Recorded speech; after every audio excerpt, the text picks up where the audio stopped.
मुख्तसर जो खुलासा है वो बड़ा ज़बरदस्त है। अवाम में नहीं जा सकते क्योंकि अवाम इन्हें चोर कहते हैं। इलेक्शन में नहीं जा सकते क्योंकि इनके वोट मुस्तरद हो जाते हैं। पंजाब असम्बली में नहीं जा सकते, वहाँ PTI की अक्सरियत है। और अदालत में नहीं आ सकते क्योंकि इनके पास कोई दलील नहीं है।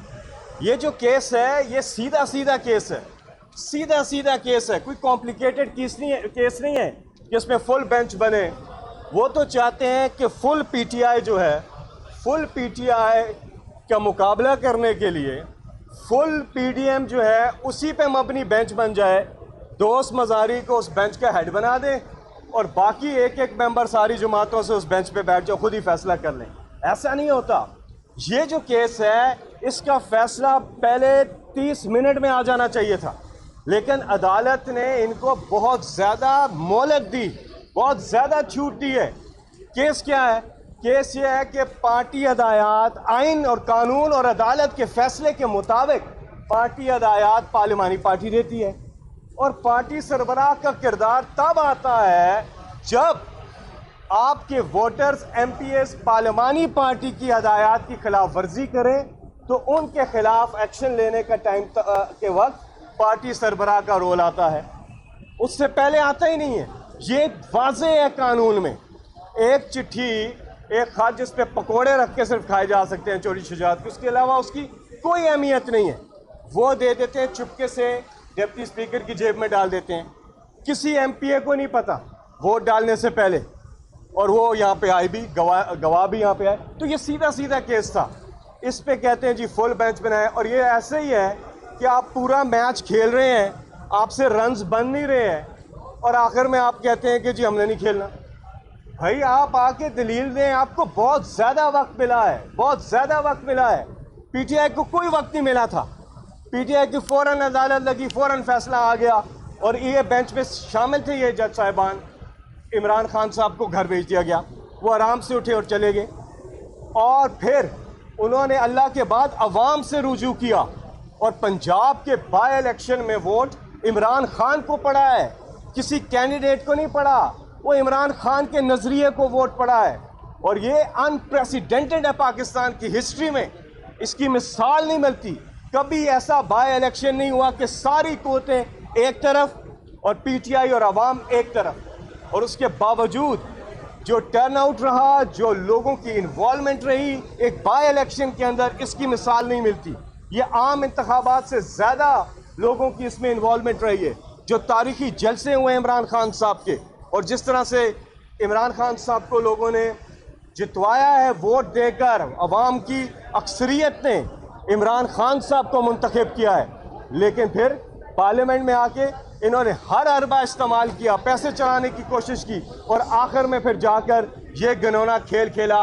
आइन से इनराफ किया है, और आइन गैर आइनी, गैर कानूनी रूलिंग जिसको अदालत में हमने चैलेंज किया, और आज इंशाल्लाह उसका फैसला आएगा, और हक और सच पर मबनी कानून और आइन के मुताबिक फैसला आएगा। इन्हें चाहिए कि स्पोर्ट्समैन स्पिरिट का मुजाहरा करें, मैदान में आए। एक इंडियन बैट्समैन था, उसको इमरान खान ने, वो कैप्टन थे टीम के, उसको आउट करते हैं, वो सर हिलाता है कि मैं आउट नहीं हूँ। वो जा रहा होता है वापस, इमरान खान उसको कहते हैं आजा दोबारा बारी कर। वो फिर बारी कर रहा, अगली बॉल पे वो फिर आउट हो जाता है। तो आप आ जाएं, मैदान में आए, दूध का दूध और पानी का पानी हो जाएगा। आप आए, इलेक्शन में आए, साफ़ और शफाफ इलेक्शन। तमाम तर मसाइल का वाहिद हल है कि हम इलेक्शन में जाएं, अवाम से रुजू करें। साफ़ और शफाफ इलेक्शन से जो हुकूमत आएगी वो सबको काबिल कबूल होगी। लेकिन जिस रास्ते से ये आए हैं और जो ये हरबे इस्तेमाल कर रहे हैं, और जिस तरह से इदारों पर, अदालतों पर ये हमला आवर है, ये किसी सूरत काबिल कबूल चीज़ नहीं है। एक तरफ इमरान खान है जो अपनी कौम के साथ, कानून के साथ, आइन के साथ खड़े हैं, और दूसरी तरफ ये लोग हैं जो हर 2 नंबरी करने की कोशिश कर रहे हैं। ये जो निज़ाम है इसको परखने की ज़रूरत है, इस पे सोचने की ज़रूरत है। इससे कतई नज़र के क्या होता है आगे। इससे कल फिर इलेक्शन आएगा, फिर बोलियां चलेंगी। वो इमरान खान ही थे जिन्होंने हॉर्स ट्रेडिंग के खात्मे के लिए पहले खैबर पख्तूनख्वा में अपनी असम्बली के, अपनी ही पार्टी के 20 लोगों को फारिग किया हॉर्स ट्रेडिंग के ऊपर। फिर यहाँ पे अदालत में रेफरेंस लेकर आए कि सेनेट की जो वोट है वो ओपन वोट होनी चाहिए। किस चीज़ के लिए? कि ये लानत ख़त्म हो हॉर्स ट्रेडिंग की, ये लानत ख़त्म हो। लेकिन ये लोग बाज नहीं आ रहे और उसमें भी इन्होंने मुखालफत की थी ओपन बैलेट की। इलेक्शन कमीशन ने भी अमल दरामद नहीं किया था जो अदालत का फैसला आया था कि आप बार कोड और टेक्नोलॉजी का इस्तेमाल कर सकते हैं ताकि ट्रांसपेरेंसी आए। ये कैसा निज़ाम है कि अवाम वोट किसी और को देते हैं और उस पार्टी के नुमाइंदे बिक जाते हैं और वो अपना वोट। तो चीफ एग्जीक्यूटिव का जो इंतखाब है वो डायरेक्ट वोट से होना चाहिए। इस पे गौर और फिक्र कर सकते हैं, इस पर बैठ के गौर कर सकते हैं, देख सकते हैं, कोई रास्ता निकाल सकते हैं। शफाफियत और शफाफियत। इमरान खान साहब इन्हें समझ नहीं थी। पहले इनके मद्दे मुकाबल आपस में ये मैच खेलते थे।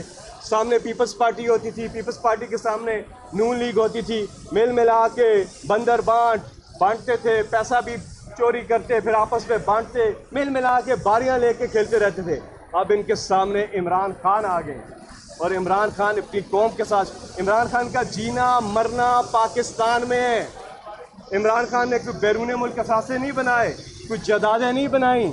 ये वो लोग हैं जो इस अवाम को लूट के अपनी ज़ात के लिए अपने लंदन में फ्लैट, सरे में महल, बाहर दौलतें बनाते हैं। इमरान खान ने जो करना है इस मुल्क के लिए करना है और इंशाल्लाह शिबली साहब कह रहे हैं 2/3, इंशाल्लाह इमरान खान साहब 2/3 अक्सरियत से भी ज़्यादा लेकर वापस असेंबली में आएंगे। आप सबका बहुत बहुत शुक्रिया। Thank you.